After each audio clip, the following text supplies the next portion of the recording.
আমাদের আজকে সাংবাদিক সম্মেলন জানেন আপনারা, এখন থেকে 4-5 দিন আগে কাঞ্চনপুরের পেকুছড়ায় অনেকগুলি বাঙালি উদ্বাস্তু যারা দীর্ঘদিন ধরে কাঞ্চনপুর এলাকাতে বসবাস করছিল, নরসিংপাড়া, গছিরাম ইত্যাদি এলাকায়, সেই রিয়াং শরণার্থী কাঞ্চনপুর থেকে আসার পর এই বিগত দিনগুলিতে তাদের উপর বিভিন্ন ধরনের অত্যাচার হয়েছে।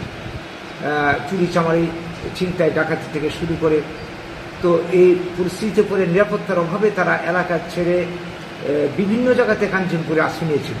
এখন সেইখানেও থাকতে পারছে না, বাধ্য হয়ে তারা পেকুছড়া নামক একটা পানিসাগর ব্লকের অন্তর্গত মহকুমাতে এরা এসে আশ্রয় নিয়েছে। দেখা গেল কি আজকে 5 দিন চলছে, সেখানে এখন পর্যন্ত মানে তাদের আশ্রয়ের ব্যবস্থা নেই। খোলা আকাশের নিচে থাকছে তাঁবু টাঙিয়ে, ত্রিপল টাঙিয়ে, তারপর পানীয় জলের ব্যবস্থা নেই, খাদ্য দূরে থাক। প্রায় অনেকগুলি পরিবার, 217 জন 51টি পরিবারের মধ্যে, এর মধ্যে শিশু রয়েছে, বৃদ্ধ বৃদ্ধা। এই যে অবস্থা, এতদিন ধরে এরা এই অসহাবস্থায় আছে। দেখা গেল গতকাল না পরশু দিন প্রশাসন থেকে কিছু কর্তা ব্যক্তিরা গিয়ে তাদের সঙ্গে যোগাযোগ করেছে। যোগাযোগ করার মানে চাপ দেওয়া, বন দপ্তরের কর্মী আছে, চাপ দিয়েছে আপনার এলাকা ছাড়তে হবে, এলাকা ছাড়তে হবে। তো আমরা পাশাপাশি দেখলাম তাদের কাছাকাছি এলাকাতে প্রচুর, প্রায় 100-র মতো উপজাতি পরিবার দীর্ঘদিন ধরে এখানে বসবাস করছে, তাদের নিয়ে কোনো কথা নেই। অথচ তাদেরকে উচ্ছেদ অভিযানের জন্য তারা চাপ সৃষ্টি করছে। পানীয় জলটুকুর ব্যবস্থা না করে খাদ্যের ব্যবস্থা দূরে থাক, তারা এই ধরনের চাপ সৃষ্টি করছে। পানীয় জল আনতে চাইছে, স্থানীয়রা গিয়ে পানীয় জল আনতে দিচ্ছেন। এটি কি ধরনের অমানবিক আচরণ? আমরা দীর্ঘদিন ধরে লক্ষ্য করছি এই ত্রিপুরাতে এই রিয়াং শরণার্থী আগমনের পর আজকে তাদেরকে এই রাজ্যে 600 কোটি টাকার প্যাকেজ দিয়ে পুনর্বাসনের ব্যবস্থা করা হয়। কোথায় ওরা মিজোরামের লোক মিজোরামে পাঠাবে তা না করে ত্রিপুরাতে পুনর্বাসনের ব্যবস্থা করলো, এবং প্রত্যেকটা দল, শাসক বিজেপি থেকে শুরু করে বিরোধী সিপিএম, কংগ্রেস এবং মথা উঠে পড়ে লেগে তাদের পুনর্বাসনের ব্যবস্থা করলো। আর এই রাজ্যের যারা স্থানীয় মানুষ, স্বাধীনতার পর, ভারত মুক্তির পর থেকে ত্রিপুরার যারা এখানে থাকছিল, দীর্ঘদিন বসবাস করছিল, তারা নিজের জায়গা জমি বাড়িঘর থেকে উঠছে, তাদের পাশে কেউ নেই, কোনো দল নেই, আমরা বাঙালি বাদ দিয়ে। এটা কি ধরনের অমানবিক আচরণ? এই যে তুষণ নীতি, উপজাতি তুষণ নীতি, উগ্রপন্থী তুষণ নীতি আমরা সিপিএম আমলে দেখেছি, এখন বিজেপি আমলে তার চেয়ে আরো বেশি মাত্রায় চলছে। কেউ নেই বাঙালির পাশে। এটা আর কতদিন চলতে পারে? এই বাঙালির উপর এই ধরনের বিমাতৃসুলভ আচরণ স্বাধীনতার পর থেকে যেটা চলছে, এটা আর কতদিন চলতে পারে? এটা আমরা আর সহ্য করবো না, অনেক হয়েছে।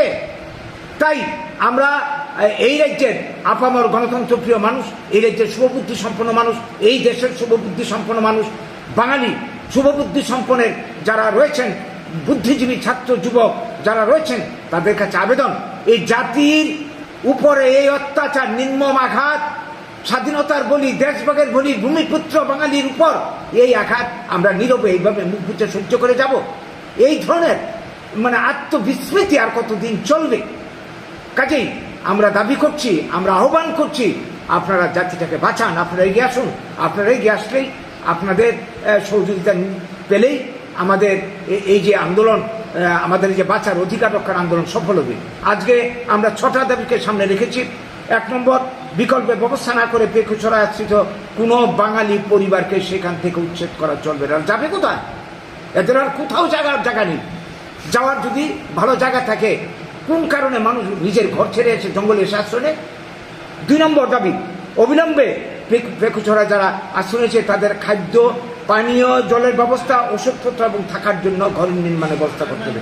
3 নম্বর, 80 জনের গণহত্যার পর থেকে এই অবধি যে সমস্ত বাঙালি পরিবার স্বজন হারা হয়েছে, সম্পদ হারা হয়েছে, গৃহ হারা হয়েছে, নিরাপত্তার অভাবে বাড়ি ঘরে ফিরতে পারছে না, তাদেরকে আর্থিক ক্ষতিপূরণ পুনর্বাসন দিয়ে তাদের স্বস্থানে থাকার ব্যবস্থা করতে হবে। এটা আমাদের আগেরও দাবি। 4 নম্বর দাবি হচ্ছে আমাদের যে প্রত্যেকটা বাঙালি পরিবার যারা উদ্বাস্তু হয়েছে, থাকার জায়গা নেই, তাদেরকে উপজাতিদেরকে যেভাবে বনের অধিকার দেওয়া হয়েছে, জমির পাট্টা দিয়ে তাদের বসবাসের জায়গা করে দেওয়া হয়েছে। কেন বাঙালিদেরকে দেওয়া হবে না? বাঙালিকে এই দেশের নাগরিক নয়? সংবিধানের অধিকার সবার জন্য সমান যদি হয়, বাঙালির জন্য কেন এই অবিচার করা হবে? আমরা দাবি করছি বাঙালিদেরকে এটা দিতে হবে। 5 নম্বর দাবি, আমরা চাই স্বাধীনতার পর থেকে এই যে উদ্বাস্তু পাঞ্জাবি যাদেরকে পুনর্বাসন এই দেশে দেওয়া হয়েছে, ক্ষতিপূরণ দেওয়া হয়েছে, তাদের মতো পুনর্বাসন আজও বাঙালিরা পায়নি। দাবি করছি আমরা তাদের পুনর্বাসন দিতে হবে। শেষ দাবি আমাদের, যেটা 80 জনের গণহত্যার যারা বলি হয়েছিল, যাদের চক্রান্তে যে এই যে উগ্রবাদী তৎপরতা, এই উগ্রপন্থা দলের জন্ম হয়েছিল, এই চক্রান্তের জাল ভেদ করার জন্যে আমাদের যে পুরনো দাবি যে গণহত্যার বিচার বিভাগীয় হাইকোর্টের একজন কর্মরত বিচারপতিকে দিয়ে তদন্ত করে দোষীদের শাস্তির ব্যবস্থা করতে হবে। এই ছোটি দাবি নিয়ে আজকের আমাদের এই সাংবাদিক সম্মেলন। আপনাদের মাধ্যমে আমাদের এই বার্তা সরকারের দৃষ্টিতে আনতে চাইছি এবং এই রাজ্যের, এই দেশের গণতন্ত্রপ্রিয় মানুষের দৃষ্টিতে আনতে চাইছি। জাতি এই দুর্দিনে আমরা সবাই সহযোগিতা চাইছি জাতির অস্তিত্ব রক্ষার আন্দোলন। নমস্কার। কোনো ধরনের আন্দোলন করবেন কি? হ্যাঁ, এই বিষয় নিয়ে কোনো ধরনের আন্দোলনে আমরা আজকে শুরু করলাম। আমাদের স্থানীয় প্রতিনিধি যারা রয়েছে কাঞ্চনপুরের, এর মধ্যে ওরা দেখা সাক্ষাৎ করেছে, ওরা ডেপুটেশন থেকে শুরু করে আমরা যা যা গণতন্ত্র মতে করার আমরা আন্দোলন আমরা শুরু করবো, শুরু অলরেডি আমরা করে দিয়েছি।